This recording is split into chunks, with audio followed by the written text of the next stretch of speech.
Last week, we dove into the world of HPV and speculum exams. Dr. Diane Harper is an outspoken advocate for women's health and comfort within medicine. A big focus is reducing the industry's use of the speculum. It's a device that widens the vagina for necessary exams.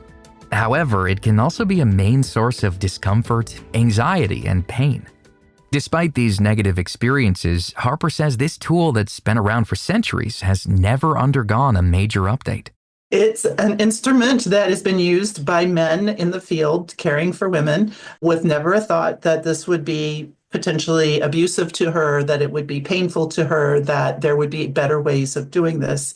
And it became established as that's just the way we do it. It just causes me to cringe when I hear an older person say, well, the woman just has to suffer. She just has to do it. That's what we do for medical exams. And I'm like, no, she doesn't. If you are a forward-thinking, curious person to wonder about how do you make it better, you would think about that. I can tell you that the people who make house paint don't stop with that very first house paint they made in the 1800s. They have continually evolved that because their customers have demanded it and they've put it forward. So we as women have the right to demand that better tests become developed and that better tests are made available for us.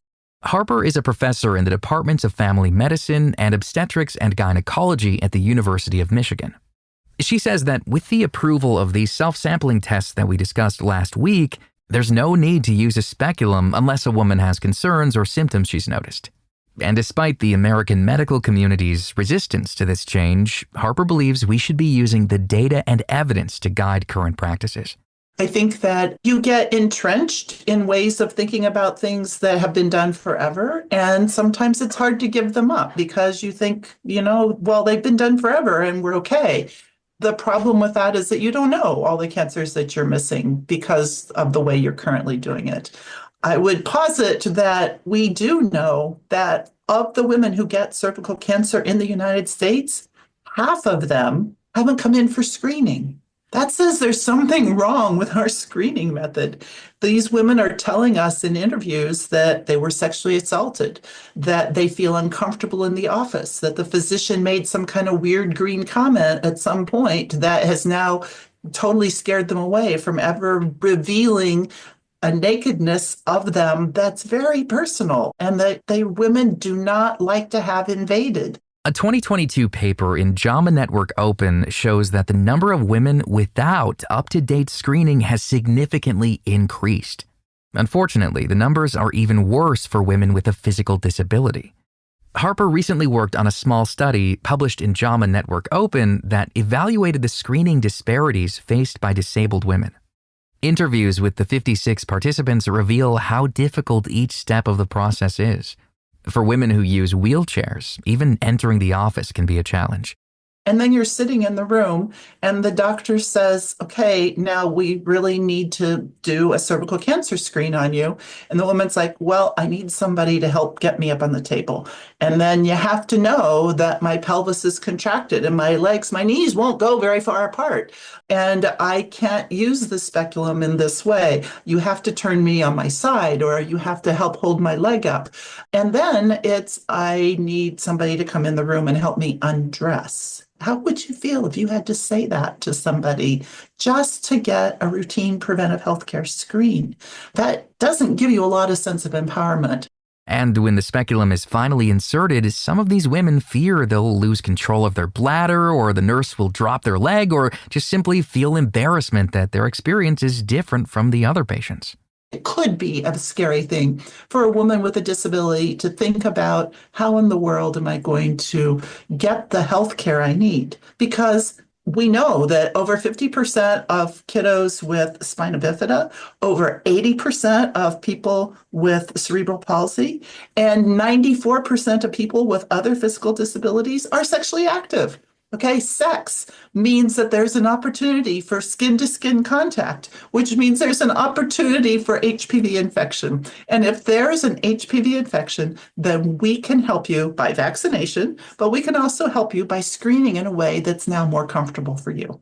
Women will have to go back in for a speculum exam if the results come back positive, but Harper estimates that around 90% won't have to go in for a follow-up. She says that though this change will help women, there will need to be a lot of education to clearly identify every step. Some women may hear of self-sampling and think that there's no need to ever go in for a follow-up appointment, which would be extremely harmful to their health if they end up having positive results.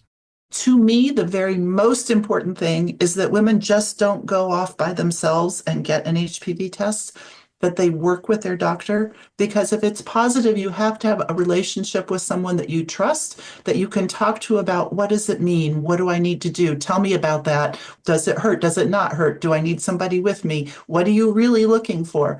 And tell me again, because I didn't get it. Like, draw me a picture because I didn't get it. And that part is really, really important. In fact, Harper says that self-sampling can help create a better patient-doctor relationship. The advantage of that is that instead of spending time with the woman in the exam room and with my head underneath a sheet and a speculum and getting the specimen to send to the lab, I can instead talk to her face to face about that sample that she's collecting and what those results might mean. And where does that put you in this long spectrum of HPV infection, and then small transformation, and then bigger transformation, and finally cancer, and where do we intervene and what interventions do we have to offer to you? So I think that it offers us an opportunity for communication. Right now, the FDA has approved these self-administered tests to be used in a medical institution like the doctor's office or lab. But as screening methods continue to evolve, Harper says we may soon be able to use them at home, which would hopefully increase access to this important health information. We are hoping that, and there are studies ongoing right now, that will allow there to be a home approval for the HPV test, just like we have for colon cancer screening. And then we'll truly be able to make it easy for women to get the screens, and they can either pick them up at the lab and take them home and do it, or potentially have it mailed to their house and then just mail it back. Women need to demand that they know that this works, the data's solid, it's rigorous, and they can do it. They can do it themselves. You can find more information about Dr. Diane Harper and all of our guests on our website, radiohealthjournal.org. For more behind the scenes, follow Radio Health Journal on Facebook, Instagram, and X.